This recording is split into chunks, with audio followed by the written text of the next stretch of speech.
एक समय ऐसा आएगा कि सब समय तुम उसी राधा की धारा में बहते रहोगे और व्यवहारिक काम तुम्हारे हाथों से होते रहेंगे। श्री कृष्ण से ज़्यादा तुम व्यवहारिक हो। श्री कृष्ण को सब करना पड़ता है, झूठ बोलना भी है, झूठ बुलवाना भी है, महाभारत जितवाना भी है। दुर्योधन चला जा रहा है महाराज, अब बताओ, दुर्योधन की उनकी मैया ने कह दिया, युद्ध का दिन था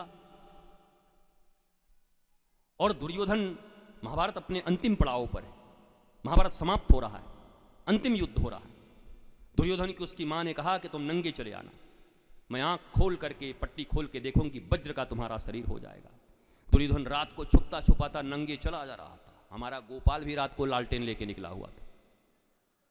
ये सब काम में गोपाल चुक बैठे, ये जिनको लड़ना था वो सब टांग पसार के सो रहे थे, अर्जुन, भीम, नकुल, सहदेव। अब गोपाल लालटेन लेके घूम रहे थे, कौन है, कहां है, कल का युद्ध कैसे होगा। ठाकुर, जीव सोता है, ठाकुर जगता है तुम्हारी रक्षा के लिए, तुम्हारे विजय के लिए। शिष्य सोता है, गुरु जगता है। गुरोर भजन विक्रमात्, गुरु के भजन से ही शिष्य का विजय होता है। भजनानंदी गुरु मिल जाए तो शिष्य, अरे भजनानंदी गुरु मिल जाए तब तो मारीच और कालनेमी जैसे लोग भी निकल पड़ते हैं, क्या नहीं करने लगते हैं। गुरु भजनानंदी होना चाहिए। तो गुरु अपना भजन कभी त्याग नहीं करते, गुरु अपने भजन में स्थित रहते हैं। और सिद्धि रिद्धि की बात तो कही दी तुमको, कोई रिद्धि कोई सिद्धि से उनको कोई मतलब कभी नहीं जिंदगी में। गुरु तो राधा कृष्ण और अपने गुरु के प्रेम निधि में डूबे रहते हैं, कोई रिद्धियाँ सिद्धियाँ उनको कभी नहीं चाहिए। ये दो कौड़ी की सिद्धि फिद्दी से क्या करोगे। उनको हम बकरी बना देंगे, उनको कुत्ता बना देंगे, उनको मुर्गा बना देंगे, उनको हम खून बकवा देंगे, उनका हम मुकदमा जितवा देंगे, तो जज क्यों बैठा। ये इतनी बड़ी कानून की व्यवस्था क्यों बैठी, जब तुम्हारे मंत्र से ही सब कुछ हो जाना है। हम ऐसा मंत्र मारेंगे कि जज तुम्हारे मुकदमा में सिग्नेचर कर देगा, फांसी दे देगा, ज्यादा आसरे पे रह गए तो। कपट रहित धर्म। हे कृष्ण मैं तुम्हारा हूं, हे कृष्ण मैं तुम्हारा हूं, तुम्हारा। इस शरीर से, इस बंसी से जितने धुन तुम निकालना चाहते हो निकालो, मैंने तुमको समर्पित कर दिया है। एक ऐसा समर्पण मात्र जीवन के किसी क्षेत्र में तुम्हें पराजित नहीं होने देगा। जय ग्रंथ हो जाएगा, जहां जाओगे जय जय जय होगा चारों तरफ तुम्हारे। लेकिन संपूर्ण शरणागति, प्रपन्नता, क्या मांग करना है भैया। मांगे उससे जो जानता न हो। जब कहते हैं वो कण कण में व्याप्त है, अंतर्यामी है, सब जानता है, दिल का हाल समझे दिल वाला, तो क्या मांगना है। बस जाके खड़े हो जाओ उनके सामने, वो ऐसे इशारे से पूछे तो तुम भी ऐसे इशारा करो। बोले कैसा खबर, तो तुम उल्टा पूछो मुस्कुरा रहे हो, ठीक ठाक है ना आजकल। ठाकुर जी बोलेंगे पगलाया क्या, अबे हमसे खबर पूछ रहा है। बोला मुस्कुराया कीजिए, वृंदावन में हैं, बहुत लोग आपको देखने आते, ठीक ठाक हैं कि नहीं। ठाकुर बोले कमाल को आदमी मिल गए हो, कछु चाहिए कि नहीं चाहिए। अरे बोला आपका दास होने के बाद, आपका पुत्र होने के बाद, आपके संतान होने के बाद भी भिखारियों की तरह मांगता रहूं तो आपका बेटा होने का गौरव मुझे कब मिलेगा। वो तो तुम समझो तुम्हें क्या देना है, तुम्हारी मर्जी। जहां ले चलोगे वहीं हम चलेंगे, जो तुम कहोगे वही हम करेंगे, जहां नाथ रख लोगे वहीं हम रहेंगे। इस भावना से अपने गुरु और कृष्ण से कपट रहित, कैतव रहित प्रेम करना चाहिए। निश्चित ही है, ये कहना भी उचित नहीं है, ये तुमको ये संदेश देना भी उचित नहीं है कि ऐसा हो जाने के बाद दुनिया में ऐसी कोई शक्ति, ऐसी संपत्ति नहीं, कोई रिद्धि नहीं जो तुम्हारे पास है। ये कह देता हूँ तो लोभ हो जाता है, बोलना नहीं चाहिए। लेकिन अगर तुमने समर्पण कर दिया कृष्ण के सामने तो फिर मौज है। आज देखो महाराज, दुर्योधन गया, ठाकुर जी गए। अरे बोला कहाँ जा रहा है, बोला माता जी ने बुलाया है, वो थोड़ा ऐसे ऐसे करते बचते बचाते। अरे बोला माँ तो माँ होती है, अब तू क्या उतना ही छोटा रह गया, थोड़ा तो शर्म होना चाहिए, रुक जा। अब भगवान किसी का ब्रेन वॉश करें तो बचे।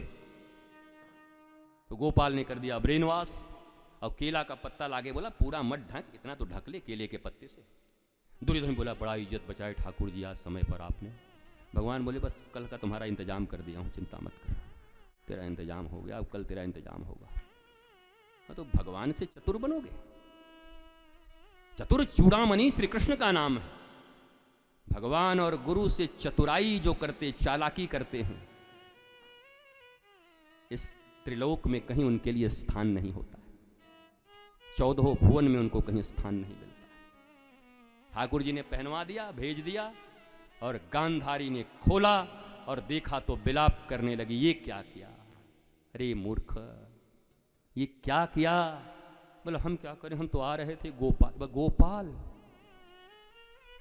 तेरा गुरु गोपाल? बोला हाँ, सब जगत गुरु बोलते हैं, तो हम भी थोड़ी देर के लिए मान लिए थे। तो गांधारी ने श्राप भी दिया है क्रोध में कि तूने ये भी मेरा काम नहीं होने दिया। यद्यपि गांधारी ने कहा अब गोपाल ही जिनकी तरफ से है तो करोड़ों दुर्योधन भी मैं पैदा कर दूं तो तुम क्या बिगाड़ पाओगे उन पांडवों का। अब मैं समझ गई उनका कुछ नहीं बिगड़ना। और दूसरे दिन युद्ध हुआ। अब टनाटन युद्ध हो रहा था, गदा युद्ध भीम और दुर्योधन के बीच, और भयंकर गदाबाज दोनों, टना टन गदा चल रहा है। और हमारे शरीर पर तो दुर्योधन मुस्कुराए, वज्र हो गया था शरीर। भीम पसीना पसीना हो गया। और जब युद्ध शुरू हुआ था तो अर्जुन कह रहे थे अब जीतेगा मेरा भैया, अब देखो अब मारेगा गदा। अरे वारे भीम, वाह भैया। और केशव चुप। बोलो अच्छा। खूब धनाधन युद्ध चले। थोड़ी देर में धूल धूसरित हो गए भीम, पसीना इतना आ गया। तो अर्जुन ने ऐसे कोहनी मारी भगवान को, ठाकुर जी कुछ देखिए। बोला अभी तो बड़ा चिल्ला रहे थे, तुम ही देख लो, हम समझ गए। बड़ा बावैया कर रहे थे, मैं बगल में खड़ा हूं। बल पर भरोसा है, बल से जीतेगा। बोला हे केशव, तुम्हारे ही बल से जीतना है। अब कभी कभी भूल जाते हैं तुम्हारे साथ रहते रहते, क्या करें। अति परिचय अवज्ञात। जब गुरु से अति परिचय हो जाए तो गुरु की अवज्ञा होने लगती है। जब गोविंद से अति परिचय हो जाए तो गोविंद की अवज्ञा होने लगती है। अब केशव ने कहा, इशारा किया भीम को। क्या इशारा किया?